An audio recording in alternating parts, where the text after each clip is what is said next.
sons of bitches. Got anything else to say? Now's the fucking time!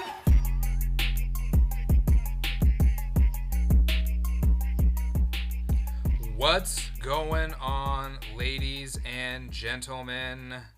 Welcome to the Jake Brown Podcast. I am your host, Jake Brown. That's me.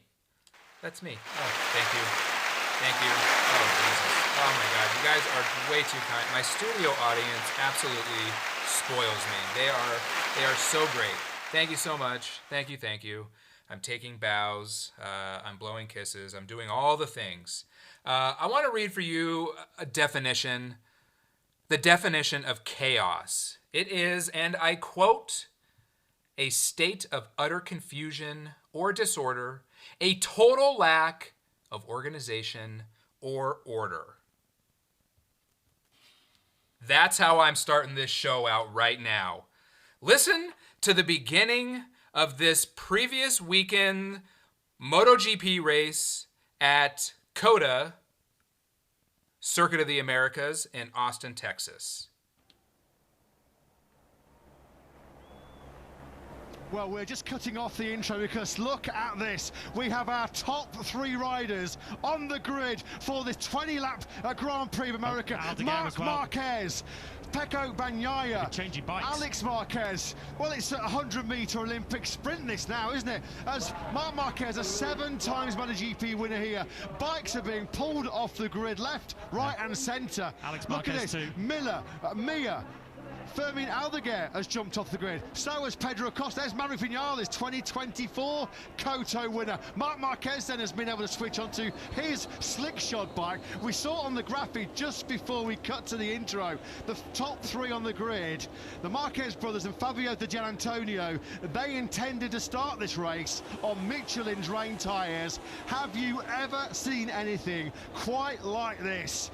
Drama to get us underway here in Austin, Texas. You can see Alex Marquez's mechanics. It looks like there's almost sunshine breaking through the clouds. So Luca Marini's essentially on pole position now. Looking at the view we've got now, he's looking up ahead of him saying, where are the rest of them gone? Marc Marquez, Pecco Bagnaia, Fabio Di Giannantonio, Joan Mir, who were all inside the top 8 positions on the grid. The riders are now asking, look, this is... Maverick Vinales doesn't have a bike. Maverick Vinales is completely bikeless on the grid.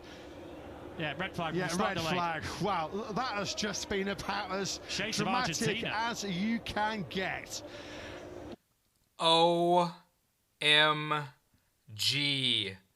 Are you shitting me right now? Look, I have some thoughts on this, okay? And I'm trying to get to a spot because I want to play an interview, a brief on-grid interview here in another minute or so. But look, if the start of that race doesn't perfectly describe the definition or fit the definition of chaos, I don't know what does. I encourage everyone out there, go to YouTube, or if you haven't watched the race, and you're a subscriber on the app, go watch the beginning of the Sunday full-length race for MotoGP. It was absolute chaos. It was absolute chaos. And again, look, I'm not the media. I do this podcast simply from a fan's perspective.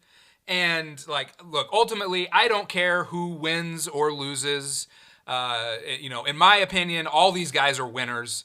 All these teams are winners. Sure, some may have more success from a wins standpoint, but to get to this level and to maintain any sort of career at the MotoGP level, whether you're a racer or a crew chief, or you do data, or you're a mechanic, you work in the concessions for the team, whatever your role is on any one of these teams, what a cool life you have.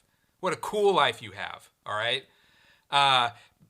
Obviously, people were very upset about what took place on the grid. And look, I can't blame him. Like, from a competitor standpoint, if I'm out there racing, I don't want to be dealing with that amount of chaos. So let me give you a little backstory for those of you who haven't watched it. For those of you who are not going to watch it, like, that's cool too. I figure most of you have probably already seen it, and those of you that haven't seen it, well, maybe this will prompt you to Google some MotoGP and check out the, really just like the last 5 minutes leading up to the race. So, mixed conditions for Moto 3. There was some rain, there was some dry. Moto 2, there was a little more rain, but it was still kind of dry.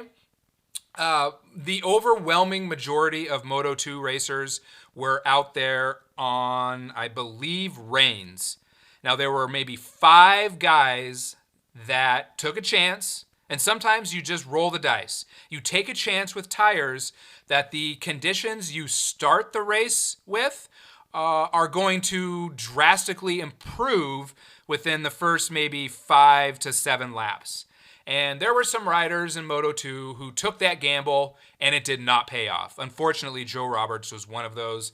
They opted to go out on slicks. The track was way too wet, and from the very first turn, all those guys on slicks had already lost that race. They stood 0 chance of winning.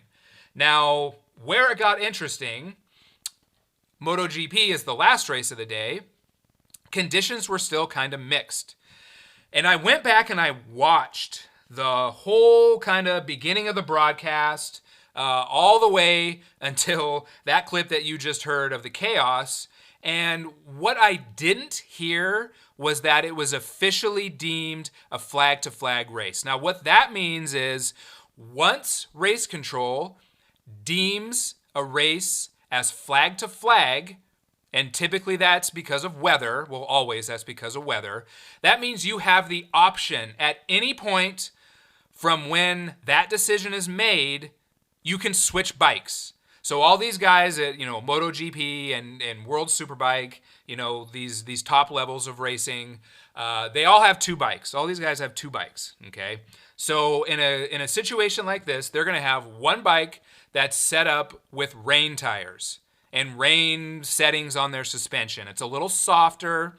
You're still going to get feedback, but the bike isn't going to be as hard. It's not going to be as abrasive. It's going to be a little more forgiving, okay? Because your inputs into all the controls on the bike have to be a lot more smoother when it's raining, or you'll crash, all right? So you may have one bike that's going to be set up for rain, and then you're going to have another bike that's going to be set up for the dry. All right, so dry setting means your normal suspension settings and your forks and your shock. You're on slick tires. You have different brake rotors as opposed to steel maybe for the wet. You have carbon fiber brake rotors, carbon fiber brake pads. That's when these bikes are at full strength, full power, ready to rip. Okay, it doesn't mean that they're not ripping when it's raining out. These bikes still rip, but you just have to be a little more cautious when it's wet out. So you're taking a bike that's essentially 300 horsepower, that maybe weighs 290 to 305 pounds maybe. Like, that's extremely light. My dirt bike maybe weighs 230, 240 pounds. These bikes make an insane amount of horsepower compared to how much they weigh. All right? So once the race is deemed flag to flag, and typically that happens, maybe after the race has started, or far enough in advance that everybody knows kind of maybe what they're going to start on. But then as the race goes on, maybe you make the decision if the track conditions improve, maybe you want to roll the dice and switch to slicks, because the difference per lap could be anywhere from 10 to 15 seconds a lap faster if there's a dry line that forms and you can go out on slicks as opposed to rains. And once that dry line forms, your rain tires are gonna get cooked. They're not made to ride in dry weather. They're extremely, extremely soft, malleable. You can take your thumb and you can just push into the tread and move this tread around.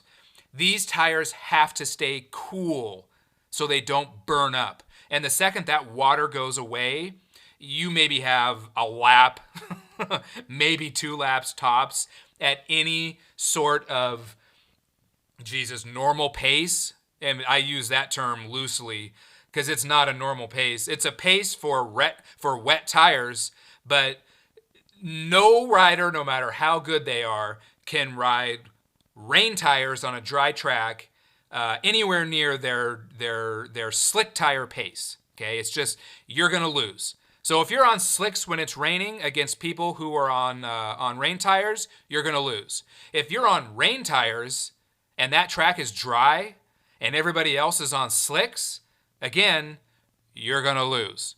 So I went back and I listened. I did not hear any mention that the race was deemed flag to flag.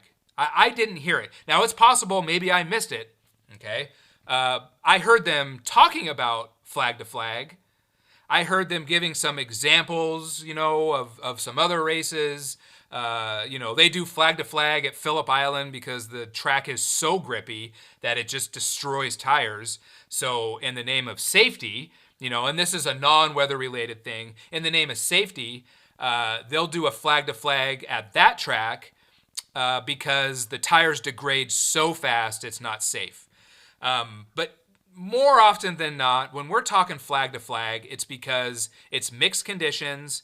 There's a chance either one way or the other from, going from dry to wet or going from wet to dry, that at some point during the course of that race, you're probably going to want to switch bikes to either a dry setting or to a wet setting. All right. Now, I didn't hear that actually confirmed during the pre-show. All right. I didn't hear any of the announcers talking about that.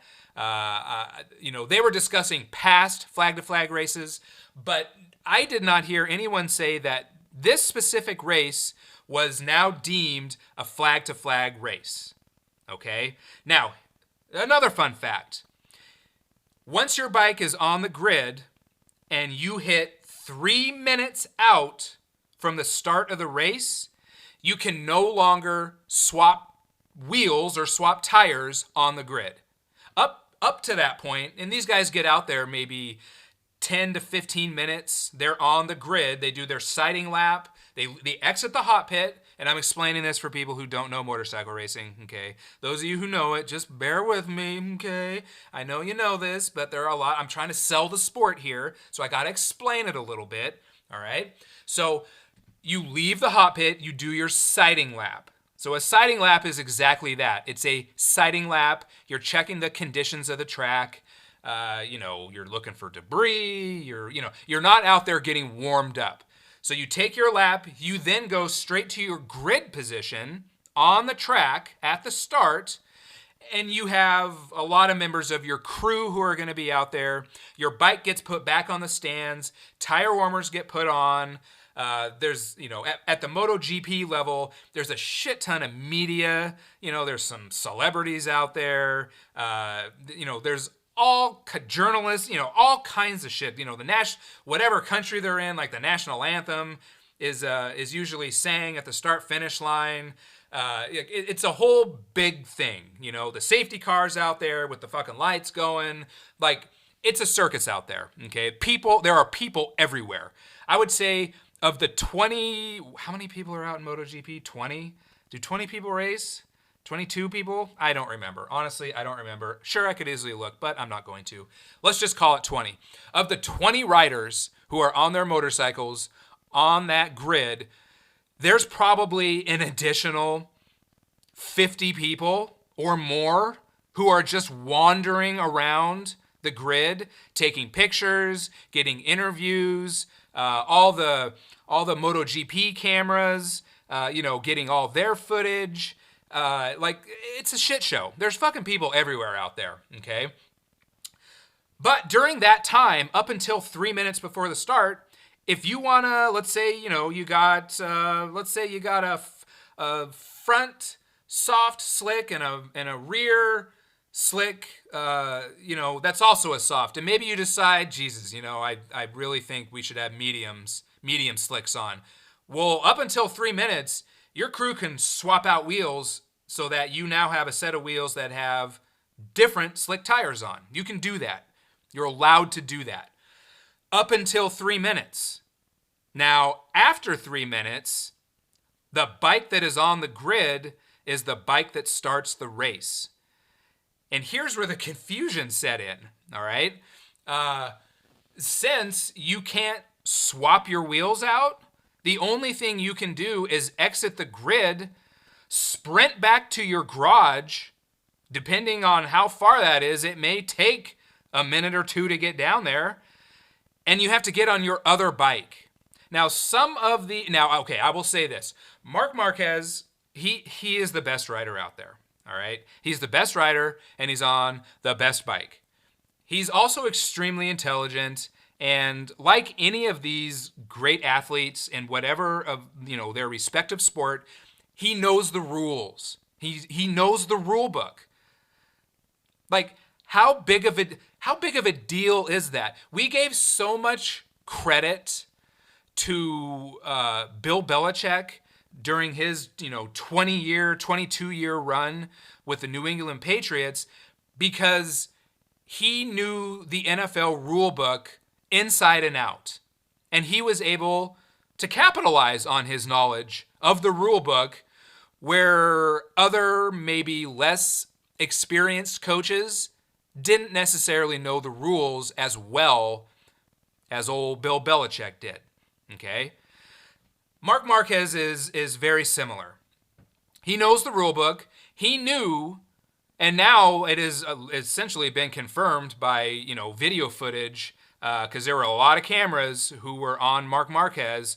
Won the sprint race on Saturday, qualified on pole. I think he led every single practice session, leading up to the sprint race. Like, the dude has been on fire this year. He's been first across the board in every fucking category this season.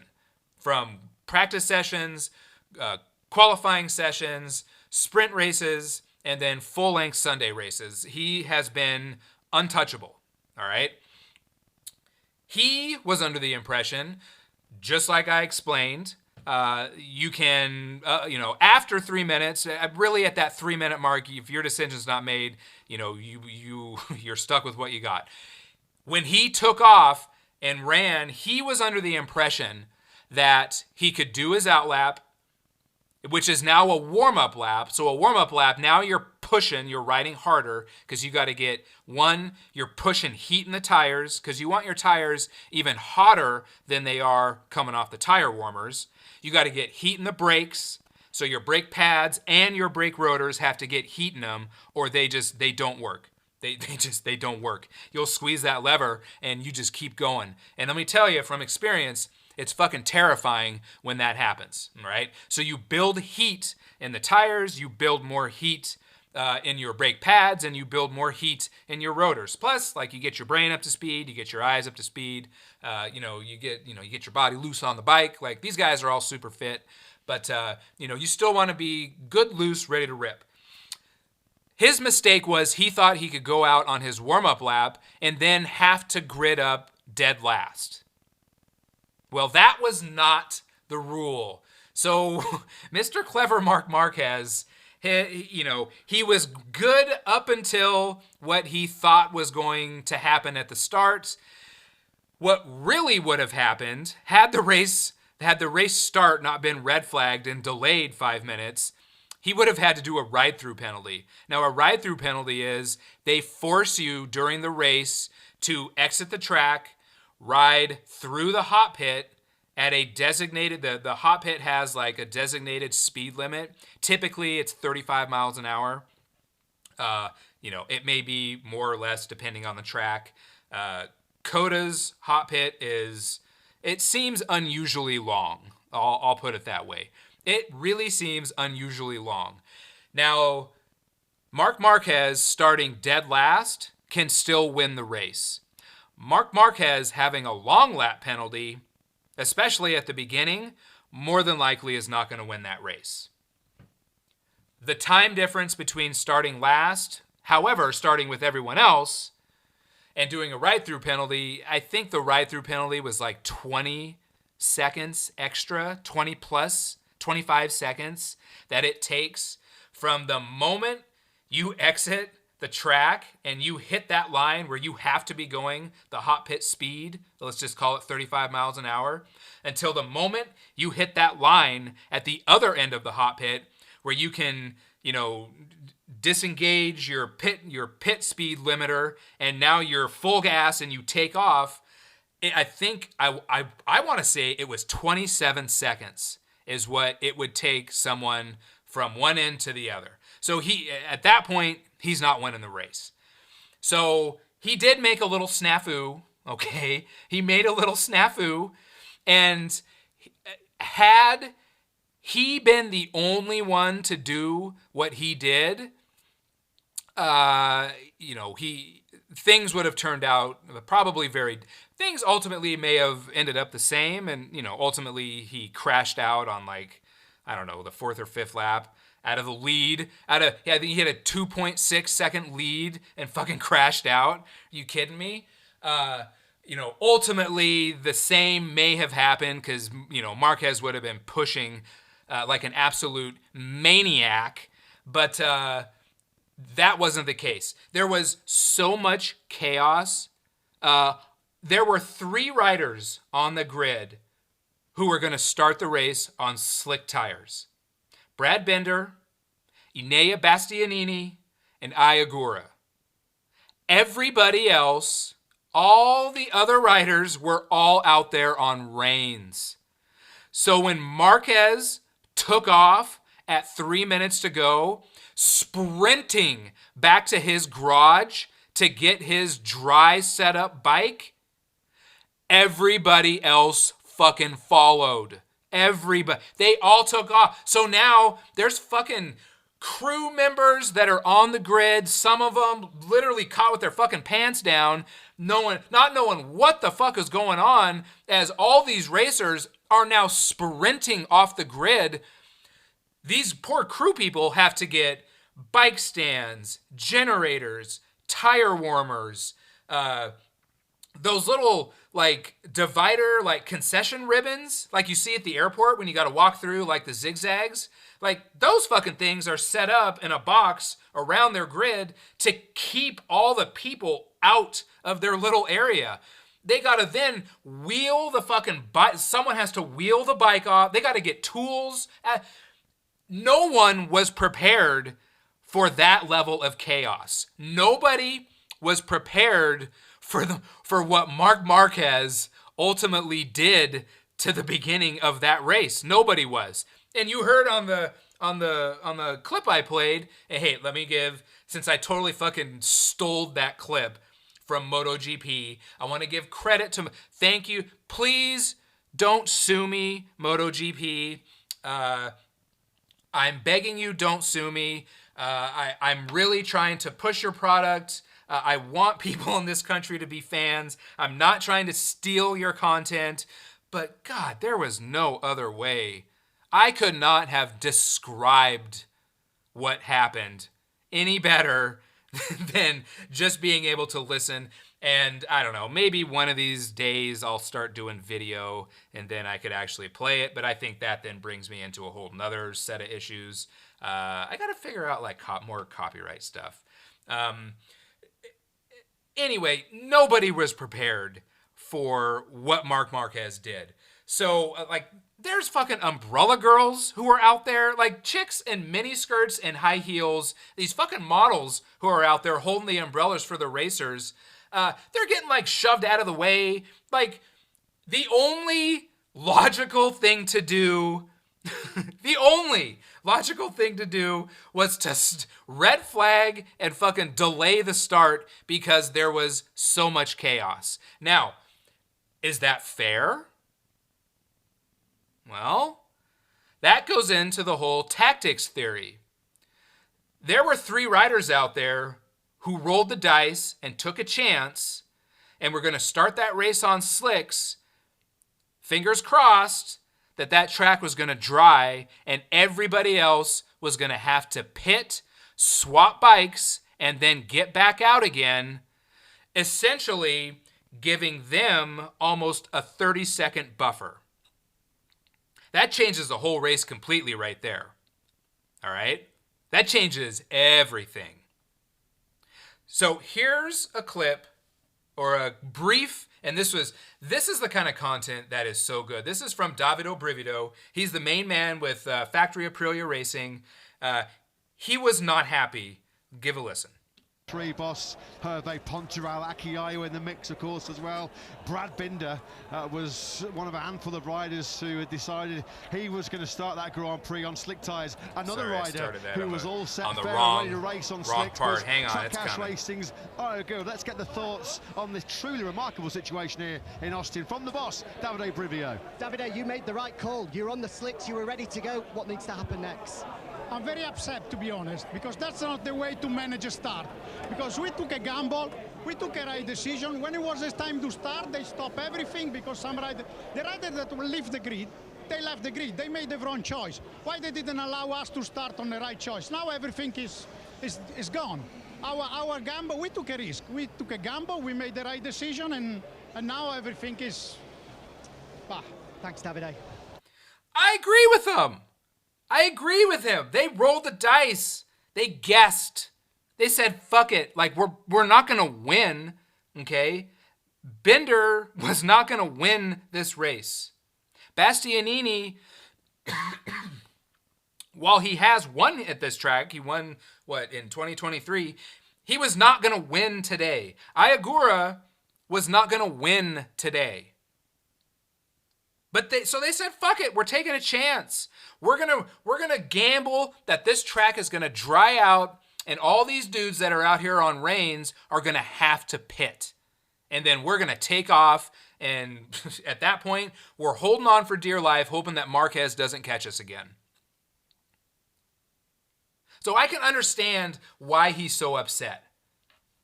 I've witnessed that even at my level of racing, where races were delayed because weather was crazy and people had guessed one way and then they had to switch and then go a different route. For me personally, I just didn't go out in the fucking rain because I didn't like it. It wasn't near as fun. And it wasn't that I didn't trust my abilities. I didn't trust a lot of the abilities of the people I was racing against in the rain. And I didn't feel like getting taken out. And then I got to pay to fix my bike. Now, if someone was paying me to race and I was racing their bike, their equipment, and I got a fucking helmet sponsor and I got leathers and gloves and boot sponsors and I got a whole fucking trailer full of fresh suits that I can just go change into anytime I'll go out in the rain then. Like, I don't care. I mean, it's actually fun riding in the rain. What's not fun is fixing your fucking bike and replacing gear that you destroy when you crash in the rain. So, look, I can understand how upset Davido is with this, but, I can also understand Race Control's decision to red flag the start because of the pure chaos that ensued when one Marc Marquez sprinted off the grid with 3 minutes to go. Ultimately, they have to make sure that everybody's safe. And when you got umbrella girls in high heels and fucking miniskirts getting shoved out of the way and fucking, Maverick Vinales, he didn't even have a bike out there at one point. He was in his grid spot with no fucking bike. Are you serious? That's absolutely wild.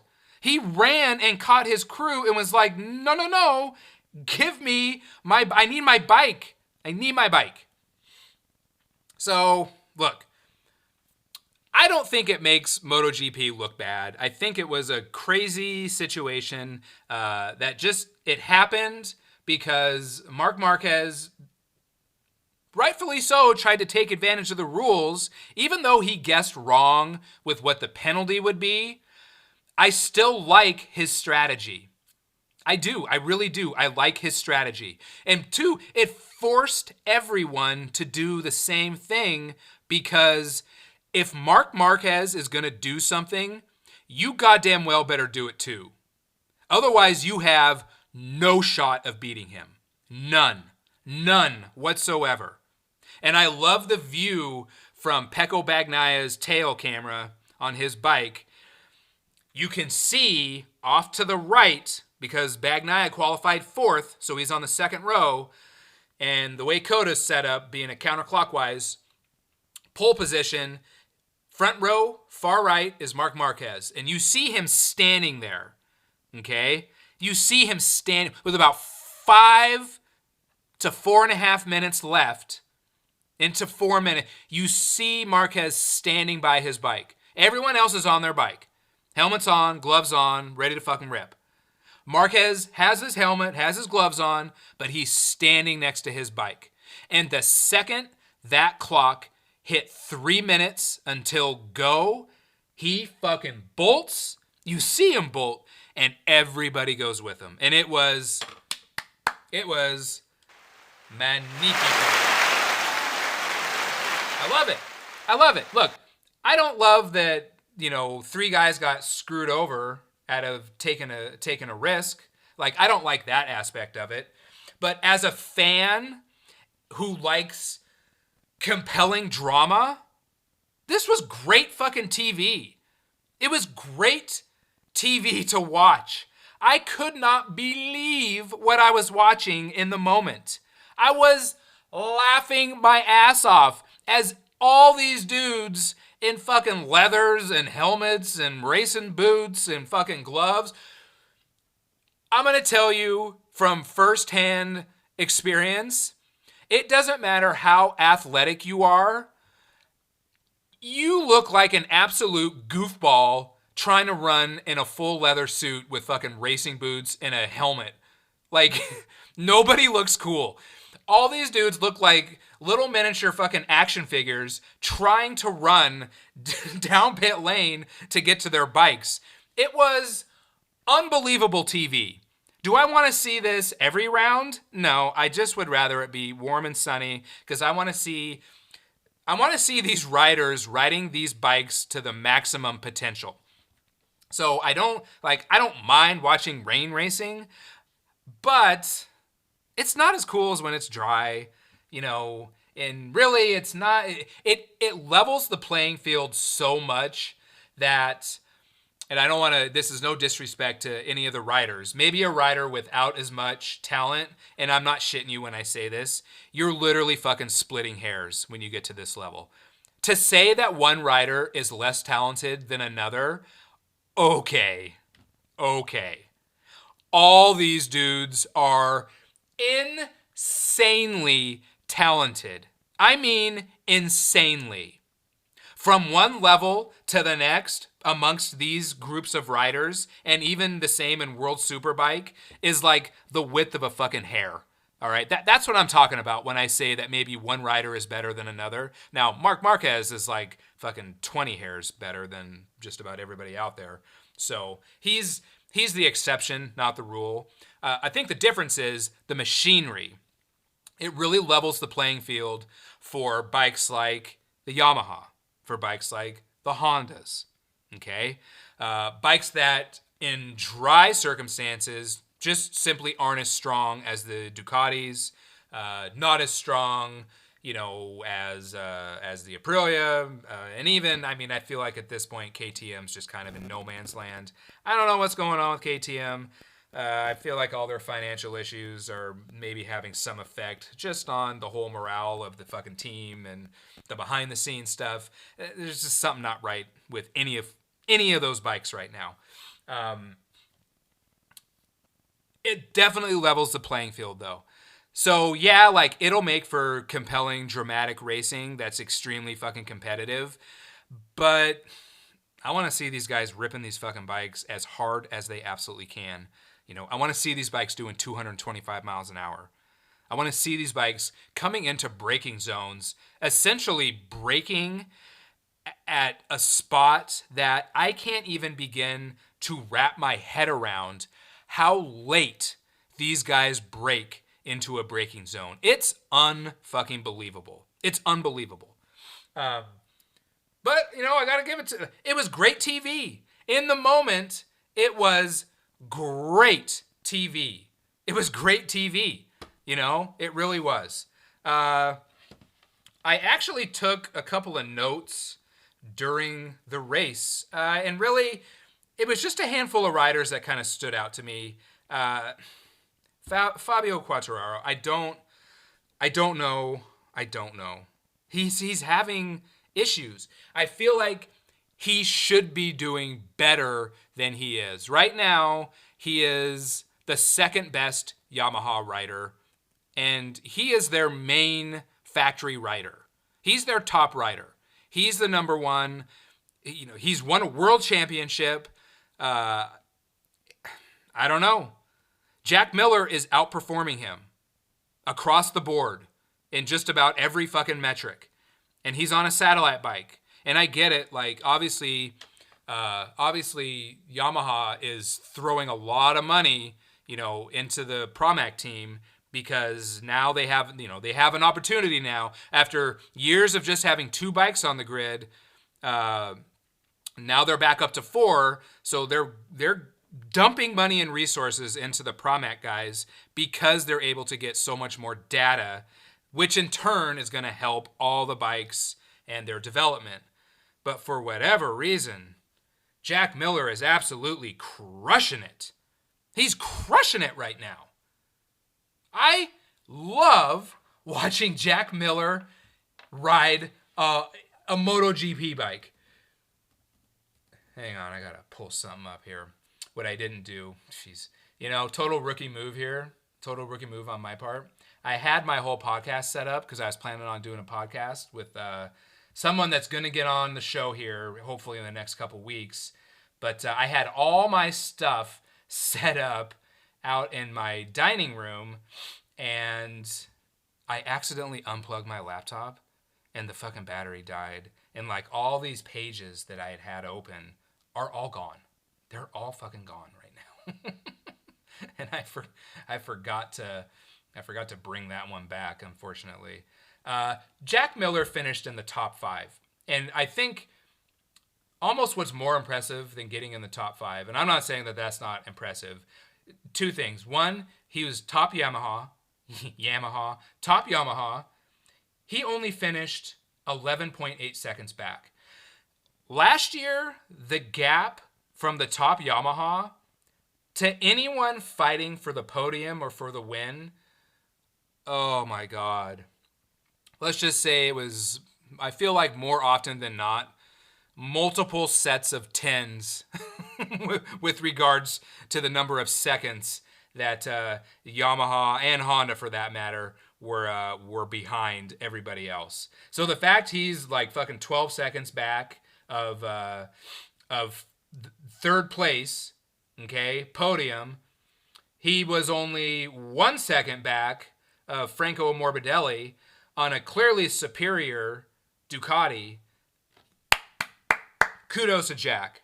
I was extremely happy with his successful weekend. I really was. He didn't do great in the sprint, but that's okay. I feel like to a certain extent, these guys are using the sprint race as almost more of like a more intense practice session. And I get like you get points for the sprint, but you're really wanting to fine tune your settings for the Sunday race. And the sprint race, hey man, what better way to get your bike fine tuned than in an actual race scenario? You can't, the only way to mimic a race is to fucking race. And I don't care what kind of practice session it is, you're never going to replicate the intensity of a race in any practice session ever. You're just not. So I think it's cool. I mean, I personally like the sprint races. It's more racing for me. And I think it makes the Sunday races better. There's less guesswork in their setup, and because they fine-tuned it in an actual race scenario on Saturday. Furman Aldeguer, solid. And I get that he crashed. I get it. But he was flying. And when he crashed out, he was in 5th place. Okay? And look, I've never raced at COTA. I've never ridden there. But from everyone I've talked to who's raced there, and even from the people, you know, in the MotoGP level who know a lot more about racing and riding, and tracks than I ever will, they all say to a T that COTA is a difficult track. It's a horsepower track. It's fast. It's stop and go. You got to have big fucking balls to go fast around COTA, and physically it'll wear you out. So for Furman to go there, have an amazing showing that he did, despite the crash. When rookies crash, I don't care. You know, they got to learn. They may know which way the track goes, okay, because they raced there in Moto 2 and in Moto 3. It's one thing on those bikes. The track completely changes on these MotoGP bikes. It's a completely fucking different track when you're on a fucking missile that is capable of 225 miles an hour. A completely different track. All right? So for him to be, and same with Ayagura, to be getting their heads wrapped around these MotoGP bikes, these 300 horsepower fucking land missiles, like, kudos to Furman, kudos to and I know Samkat Chantra, he's struggling a little bit on the Honda as a rookie, but he's still an amazing rider, and, you know, I'm still keeping my fingers crossed that as the season progresses, he's gonna get better and better and better. Okay, I was very happy to see Pecco Bagnaia win.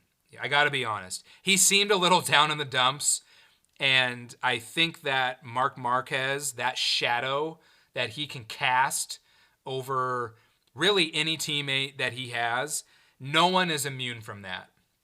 Nobody. Not even a back-to-back world champion like Pecco Bagnaia. Even he can get lost in the Marc Marquez shadow. And I was really happy to see him, you know, be competitive. He rode a smart race. He was aggressive when he needed to be. Look, Alex Marquez has had his number this season, and it really hasn't even been close between those two. And he got by Alex and checked out a little bit and maintained that gap. He rode a hell of a race, and I was really happy. And I think ultimately it's only going to make the overall championship race that much better. A stronger Pecco is only going to be better for us fans. That's it. It's only going to be better for us. Okay, so kudos, Pecco. Super happy to see you win. I knew you'd win at some point. I didn't think it would be here. And I'm excited to see if you can carry this momentum forward, you know, into the next few rounds. Marco Bezzecchi, dude, I don't know what to say, man. He's struggling. He's better than this. Look, this is not like he finished 6th in this race. I get that, but a lot of people crashed out that were in front of him. And just overall, he just doesn't look. He has glimpses where he looks really comfortable on that Aprilia. But then he has moments where either that fucking bike won't stop, it won't turn, it won't accelerate. I don't know. He is way too good a rider that this is not going to be Bez all season. It's just not. He's too good. He's won multiple races at the MotoGP level. And this Aprilia is a good bike. It's a very good bike. It's arguably probably right now, maybe the 3rd best bike out there, which I can't believe I'm saying that the Honda is maybe the 2nd best bike out there. I don't know. Some people might. I mean, a lot of people probably disagree with me on that, but let's look at the results this year. Honda is doing very well, and Aprilia is struggling a little bit. And now they've had some good one-off performances here and there. Agura's done well. Bez had a good finish, but he wasn't really competitive, I feel like. And he wasn't competitive all weekend. So he's going to get it turned around. I have no doubt. And maybe I'm just overly optimistic. Maybe I'm a little too romantic with the way that, I view these riders, that, I just see them doing no wrong.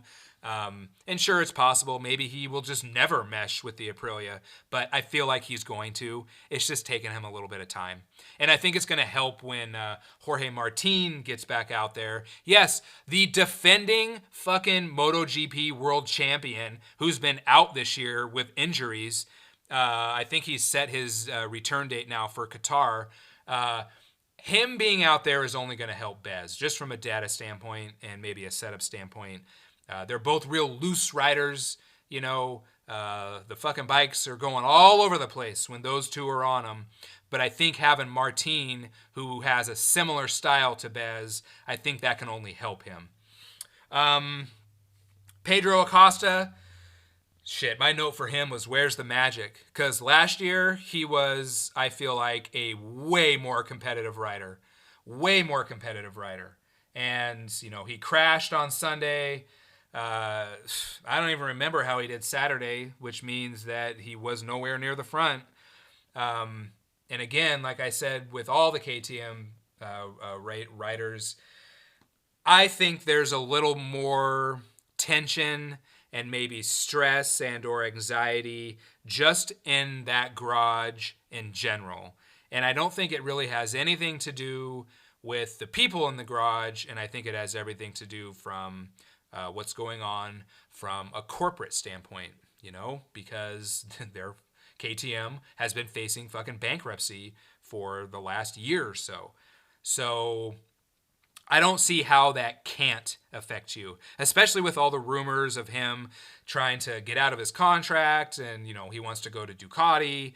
Like, I know Ducati would probably make room for him somehow because he's probably, he is arguably the second most talented rider out there.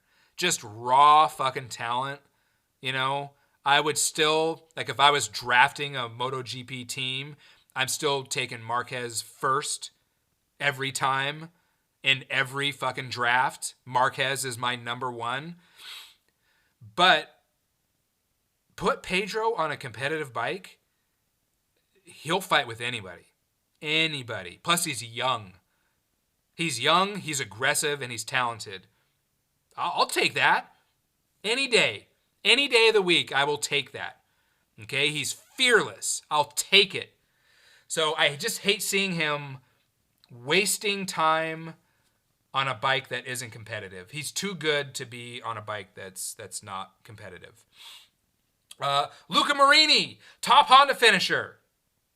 P8. Fuck yeah. And I think Joan Mir, I think he crashed out of maybe 8th or 7th. I think he crashed out somewhere in the top 10 when he did. That was unfortunate. But Luca Marini, you know, he was top Honda. You know, he's been very consistent with his baby step progression. Let's put it that way. And he's definitely one of the main reasons that Honda is improving at the rate that they are, because Luca Marini is just a human fucking computer. He's so analytical. He's so detail-oriented. You know, he may not be the most talented rider out there. He's finished on the podium multiple times, though. He's had pole positions when he was with Ducati. He's a very capable rider. Extremely capable. And because of him, and obviously all the work that, you know, Zarco and Aleix Espargo, their test rider, have put in, and Joan Mir's put in over the last couple years, and now with, you know, Marini and this is his second full season coming in with Honda, that bike is coming around, and he is a big reason for that. And I was so happy to see him up there in the top 10, just fighting away. You know, Ayagura's right behind him. Bastianini's right in front of him. Bez is right in front of him. Like, you know, Jack Miller was in front of him. Like, there was a big group of these guys that were all together. Honestly, that was the most probably exciting fucking race that was taking place, you know, out there the whole day. You know, P5 through 9. Miller, Bez, Bastianini, Marini, Agura, and Quartararo. Quartararo was out there too. You know, I'll give those guys, those guys were fucking scrapping out there. And again, MotoGP, you did one good thing. You cut away from your stupid intro promo, you know, with the fucking dumb music and all the guys standing there with their arms crossed, staring menacingly at the camera. Like, hey, side note, no one cares about that. Like, I get, like, you need to do it, but I don't know. Could you just not do it? Or do it sooner? Could you do it at a different time? Not like with fucking 3 minutes to go when the race is about to start? Like, no one wants to see that. But kudos to finally whoever is directing the fucking broadcast. The intro music started right as Marc Marquez sprinted away from his bike on the grid. And it only took about 5 seconds, and the director cut right back to Marc Marquez. So good on whoever's directing your broadcast. Thank you for allowing us, the fans, to see all the chaos that took place. And then that's going to leave me with my last little writer note for Marc Marquez. And what I wrote was clever and oh so close. Yes, he was very clever. Yes, he got lucky. Okay, he got lucky that the race start was red flagged because him misunderstanding what the penalty would have been, that probably would have ended his race. And yes, you know, he was so close to winning. You know, what's the saying? In order to finish first you must finish. And even though he had a 2.6 second lead on what was he on, lap 5, and he fucking crashed out. And I said to myself when the race started, I was like, man, I really hope Marquez doesn't crash out during this race. And sure as shit, when he did, all I could do was just smile. I was like, oh my God, people. And of course, MotoGP fucking Twitter was just trashing him. I mean, trashing him. Like, come on. He clipped the fucking curb. Like, it happens. These guys ride on their tire. Think of how wide a tire is. Okay, so like the rear tire is maybe 8 inches wide. The front tire is maybe 3.5 inches, 3 inches. I don't know. The contact patch that is actually touching the race surface, okay, it's maybe the size of a credit card. Maybe the size of a credit. Hold your stupid fucking iPhone up in front of your face and look at how wide. That's roughly what's actually touching the race surface while these guys are going 200 plus miles an hour. All right? There's not a lot of contact patch that's on the ground. And these guys are riding lap after lap after lap, turn after turn after turn on the exact same line. Within millimeters of the exact same line every single lap. Now, sometimes maybe they're a few millimeters to the left, or maybe they're a few millimeters to the right. And Marquez, on this particular turn, just happened to be a few millimeters to the right. He touched the curbing, which was still a little bit wet, and that caused him to tuck the front, and he crashed. Just like that. Race over. Just like that. But what was hilarious / cool as hell, he kept fucking racing. He didn't have a rear set on the right side of his bike, which means unless he has a thumb lever for his rear brake, he was not able to use his rear brake at all. And he had nowhere to put his fucking foot. So he stayed out there for like an extra 4 laps. An extra 4 fucking laps with one rear set. For those of you who don't know what a rear set is, that's where you put your feet when you're riding. That whole assembly was fucking gone. So his leg's just hanging there. He's going insanely fast all over the place with one fucking rear set. And then finally he decided to come in. But so look, I think all things with Marc Marquez can be true simultaneously. Was he clever? Yes. Was he so close to winning? Yeah, I say he was. Because the only thing that was going to beat Marc Marquez was Marc Marquez. No one else was beating Marc Marquez that day.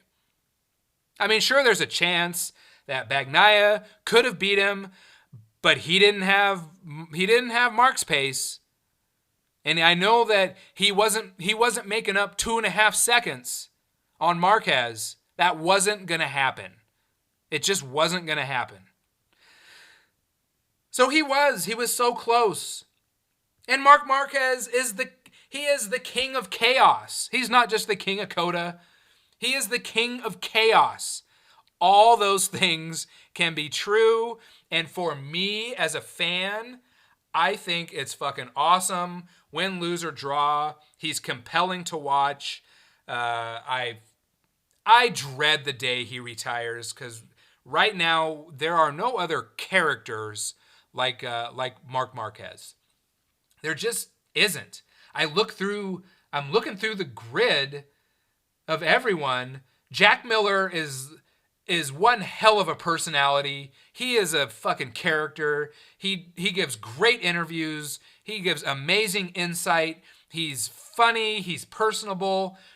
You know, he can cause a little bit of chaos, but he doesn't win the way that Marc Marquez does.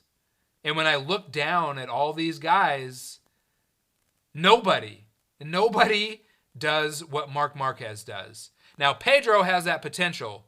He does. Pedro has the potential. He's extremely personable, great sense of humor, very marketable. He's fast. He's fucking fearless. You know, he's young. He's got a long career ahead of him. He just needs to start winning. That's what's holding him back right now. For someone like me, from a fan standpoint, who really, you know, would glob onto someone like him, you know, buy a hoodie or buy a hat, you know, shit like that. You know, he just needs to win. He needs to win. And I'm completely confident that he will win at some point. I am not confident that he is going to win on the KTM. Uh-oh. We know what that means. That's my show for today. I know World Superbike was also going on. They were at Portimao. Hey, can I give an unpopular opinion about Portimao? It looks like an extremely fun track to race, and I think it looks like a great place to watch a race, like physically be there in person. On TV, I don't know, it's not an exciting track to watch on TV, and I don't know what it is about that place, because it should be. I just think there's a disconnect between the amount of elevation and just the way that they show it on TV. So it's just kind of, I don't know. I mean, congrats to Topric. Hey, remember when I said after Phillip Island for all the fucking Topric fanboys to just chill the fuck out, like he'll be fine, you know? Like he'll be okay. Phillip Island is not an accurate representation of how anyone's season is gonna go. Like, that track is crazy. That track is crazy, all right? Portimao, a little more realistic. You know, you do well at Portimao, you're probably gonna do well the rest of the season. And what did Topric do? He won race 1, he won the sprint, he won race 2. Bulaga was amazing in all those races. He was competitive. He led a lot of laps in all the races, and he pushed Topric.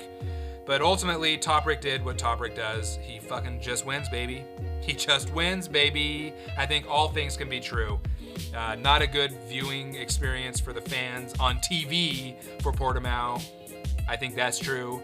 And I think that Topric is probably going to go on some sort of crazy fucking run.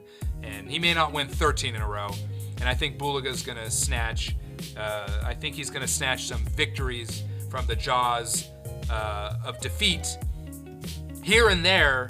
But I think ultimately Topric is probably going to repeat as World Superbike champion. And, you know, it's still going to be great races throughout the year. So, I know I didn't talk about it, but hey, let's be honest. MotoGP was the star of the fucking weekend. All right, I hope everyone's doing well. Sun's out finally. Go outside, get some vitamin D, get your 10,000 steps in, drink your water, eat your meat, take your vitamins. Remember, if you live your life on Twitter, the real world is neither not as bad while also not being as good. It's somewhere in the middle. Talk with you all later.